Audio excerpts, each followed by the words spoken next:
In this episode of MOCAPTV, a look at FAA tower closures and the effect on CAP. Members from across the wing tour facilities at Whiteman Air Force Base. A wing initiative to enhance recruiting and retention. These stories and more, MOCAPTV starts now. Alright everybody, I need a go, no-go for MOCAPTV news broadcast.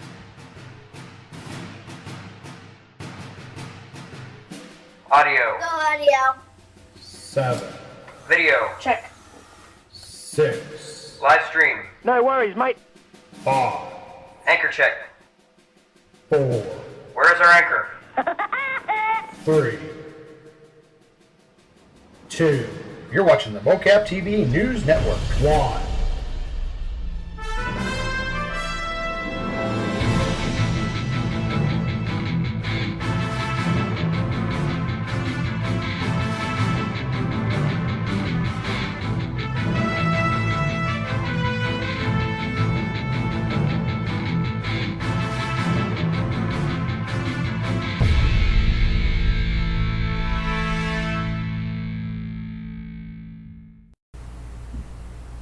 Welcome to this episode of MOCAPTV. I'm Lieutenant Colonel Brad Sanker. If you've been following social media, you have no doubt seen many of the posts regarding the continuing resolution and how it affects CAP.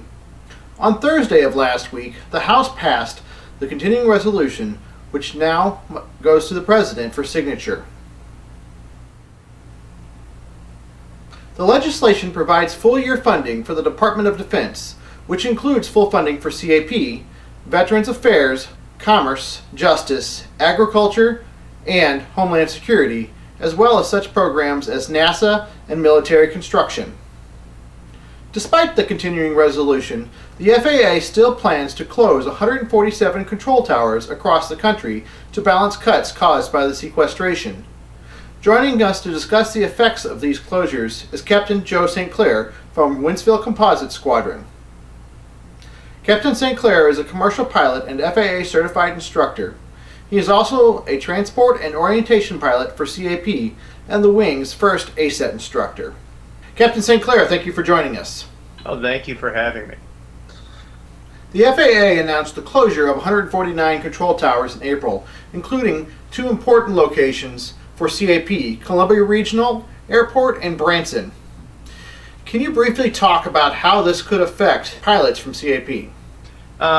It is going to have an effect on our pilots, but I wouldn't necessarily view that as all negative like the media wants to publicize. The biggest thing that's going to affect our pilot operations is that we're no longer going to have an air traffic controller. We're not going to have a ground controller to talk to at the facility. We're not going to have a clearance delivery person to talk to at that facility. We're not going to have a tower controller controlling the air traffic around the area. So those are the biggest differences. How this affects us from an operational standpoint is when we go from point A to point B on an IFR flight plan where we would land at Columbia and they would close out the flight plan for us, like in our up-and-coming flight clinic on 30 March, now when we land, we have to remember to go in and cancel our flight plans so they don't send people out to look for us. The other thing that's going to affect us operating in now these facilities is with the lack of a controlling facility at those two airports where a lot of where there is some airline activity, now we're not going to have a tower calling traffic for us or providing separation between us and the heavier airplanes. So we're really going to need to make sure that we exercise a lot of vigilance and continue our safe practices of scanning and spotting aircraft. News media portrays this as aircraft flying blind and pilots taking off and landing without assistance. Is this really a concern for our pilots, many of them who already take off and land from airports without a tower? You are correct, sir. We do operate in out of a lot of uncontrolled fields. So our pilots are used to going into and out of airports that don't have a controlling facility. Where our pilots are going to need to keep a big eye open for safety, if you will, is the airspace change. When we're at Branson and we're at Columbia, we have what the FAA refers to as Class D or Class Delta airspace. With those two airports or those two towers closing, now what we have is that Class D airspace transitions into Class E airspace. When we are on an IFR flight plan, the visibility might be down to 2.5, maybe 2.5 miles, say less than 3 miles.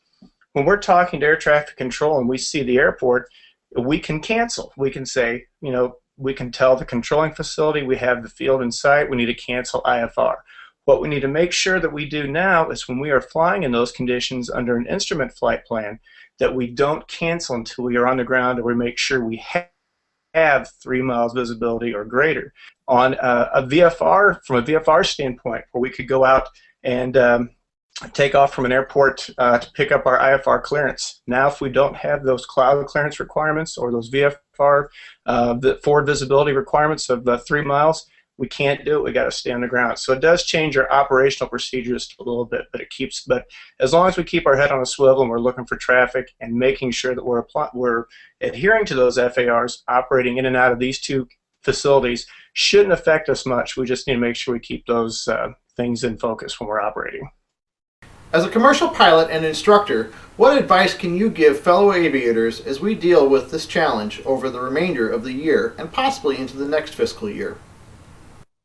The advice I would give would be to just be patient. Be safe and be patient.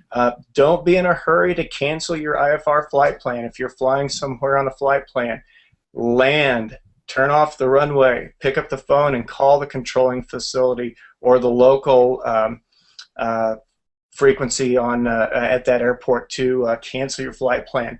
That's going to ensure that your airspace is protected. It's not going to let another airplane come in behind you and clobber you. For example, if you're going into Branson, if you cancel because you have the airport in sight, that frees up the airspace, and now the Southwest 737 or the Frontier Airbus can come in and have access to that airspace that was just protected for you. So don't get in a hurry to cancel, and keep your eyes open, because it could get kind of scary in some of those places. Captain Sinclair, thank you so much for joining us this evening. It's been a real pleasure talking with you. Oh, thank you for having me, Colonel Sanker. I really appreciate it. Missouri Wing is working on several projects to help units with day-to-day operations, plan weekly meetings, and develop recruiting and retention. Several units were invited to participate in a web discussion for recruiting. The discussion will be part of a video segment scheduled to be released in April, outlining tips for recruiting and retention. Here is a short portion of that discussion with Captain Kelly Deeds as he explains how his unit participates with recruiting and retention. Recruiting is basically twofold. It's member driven. In other words, one cadet brings a friend who joins and goes from there. That's been the major part of the recruiting here, is the word of mouth recruiting, and that's brought a lot of people in. Those are also the easiest to retain members because they have a natural draw to it. When a cadet or a potential cadet comes in the first night and he sees them doing drill or doing this, sometimes that might scare him off a little bit. But if he has that friend that's already there doing it, it's been there on a regular basis, it really helps out. So if I was out there right now, I would say, ask the cadets to refer a friend type program. And those are very easy to retain too. A challenge that members often encounter is trying to figure out how to put together the ribbons in the correct order. In today's tech tip, Cadet Staff Sergeant Clayton Sanker demonstrates a website that provides the solution for this problem.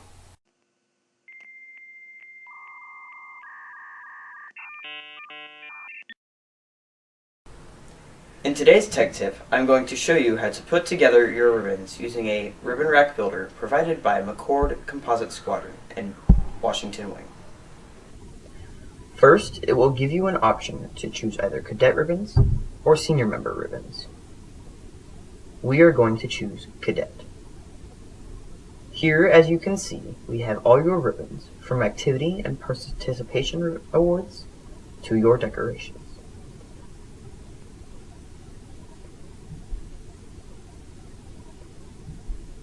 Now, as you can see here, we have a drop box for every level of award or ribbon.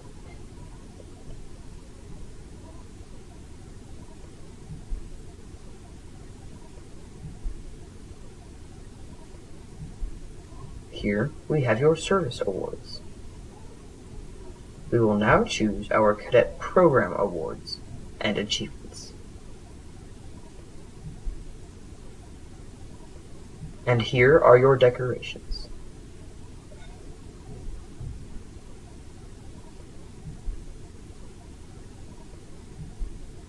Now when you are done, simply press Generate Graphic. Here is your ribbon rack.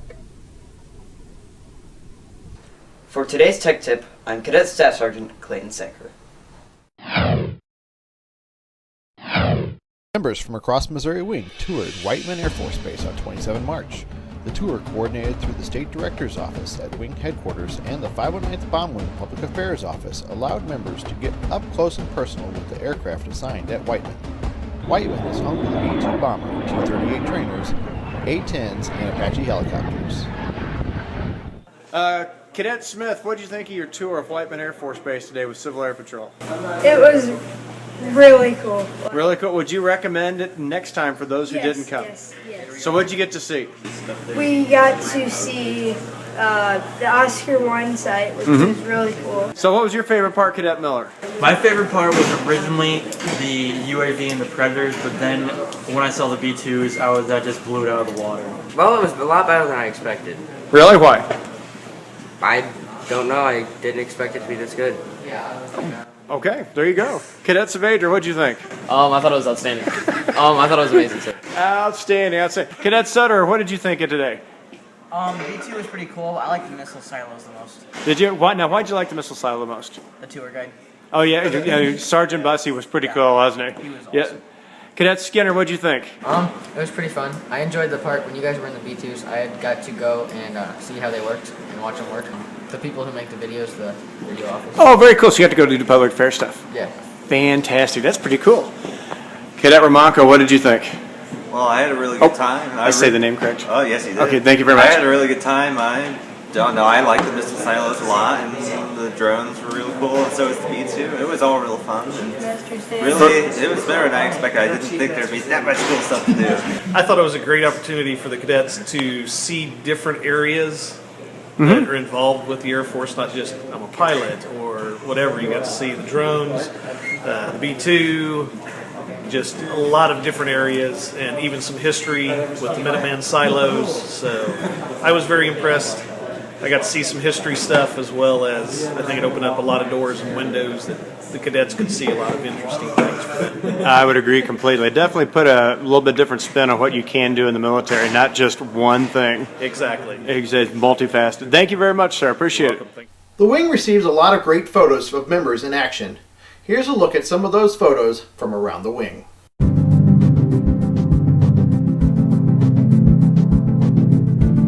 This week around the Wing.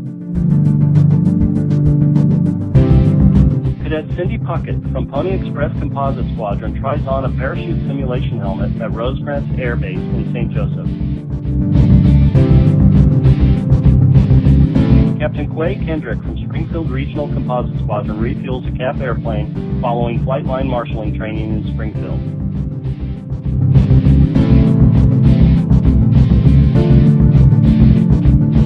Cadets from Group 1 enjoy an ice hockey game with Missouri Mavericks mascot Mac during a recruiting event in Independence.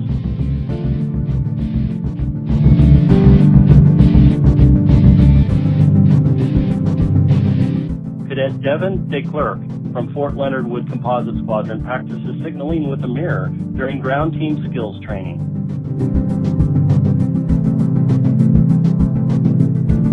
For Around the Wing, I am Captain Mike Cooper.